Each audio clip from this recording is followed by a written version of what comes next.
ছড়া যে বানিয়েছিল, কাঁথা বুনেছিল, দ্রাবিড় যে মেয়ে সে গঙ্গনা শুরু করেছিল আর্য পুরুষের খেতে, যে লালন করেছিল শিশু, সে যদি শ্রমিক নয়, শ্রম কাকে বলে?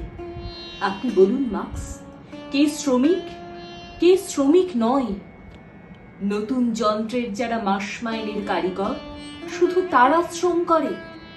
শিল্প যুগ যাকে বস্তি উপহার দিল, সেই শ্রমিক গৃহিণী প্রতিদিন জল তোলে, ঘর মোছে, খাবার বানায়, হাড় ভাঙা খাটুনির শেষে রাত হলে ছেলেকে পিট্টি দিয়ে বসে বসে কাঁদে, সেও কি শ্রমিক নয়? আপনি বলুন মার্কস, শ্রম কাকে বলে?